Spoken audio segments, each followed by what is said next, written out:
ini benar-benar harus kita jeli buat menyikapi aksi ini loh. Bahkan sampai detik ini kalau lu nuduh Singapura mesra banget gitu sama Barat, faktanya apakah dia jadi anjing peliharaannya Amerika? Tidak. Dia tetap bermain untuk bebasan aktif. Mepet sama Cina iya, main sama Jepang iya, main sama Amerika iya. Dia betul-betul cerdik nih. Tapi kalau Malaysia enggak, betul-betul udah jadi budak peliharaannya Amerika Serikat resmi. Dan ini bukan Benix yang ngomong. Ini yang ngomong mantan Perdana Menteri Malaysia, Mahathir Mohamad. Dan lebih sadis lagi ketika dia mengakhiri pernyataannya, dia bilang apa? Inilah perilakunya si Anwar. Ini gara-gara si Anwar nih. Ini adalah pengkhianatan, it is treason, dia bilang. Anwar harus disidang karena sudah melakukan aksi pengkhianatan. Gila, ngeri nih ya. Di sini kita bisa lihat Asia Tenggara betul-betul diobrak-abrik, dibikin perang di Thailand sama Kamboja. Sekarang Malaysia hancur lebur. Dan wajar aja sebetulnya kalau Mahathir Mohamad ini marah, guys. Sebetulnya memang Anwar itu sudah menggadaikan negaranya, dan udah gue berulang kali bilang, lu kalau lihat isi perjanjian antara Malaysia dengan Amerika Serikat sangat timpang.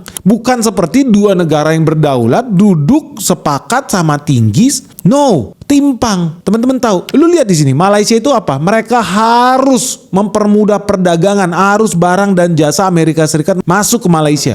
Mereka harus mempermudah bisnis pengusaha Amerika. Mereka bahkan ya, Malaysia nggak boleh ngasih pajak buat perusahaan-perusahaan Amerika Serikat yang berbisnis ke sana. Bahkan sampai termasuk produk-produk digital Amerika, Facebook, Instagram, Netflix dan lain sebagainya. Kalau mau dagang di Malaysia nggak boleh kena pajak. Gila nggak? Betul-betul sadis ini Malaysia di kosa nih. Yang lebih ngeri lagi ya, Malaysia itu juga diwajibkan membuka pasarnya. Dan mereka wajib menghapus hambatan-hambatan dagang yang akan mempersulit pengusaha Amerika Serikat. Dan Malaysia juga wajib membuka arus data keluar. Dan mereka harus memberikan data itu kepada Amerika Serikat. Malaysia juga wajib memfasilitasi investasinya Amerika dan membuka data-data BUMN-nya Malaysia sendiri. Jadi nggak ada lagi yang rahasia di sana. Even perusahaan yang milik negara Malaysia sendiri, mereka harus mau diobok-obok sama Amerika Serikat. Dan Malaysia juga diwajibkan untuk mengikuti perintah Amerika Serikat kalau ada sanksi atau ada kontrol ekspor atau ada sesuatu yang berkaitan dengan kebijakan keamanan Amerika Serikat.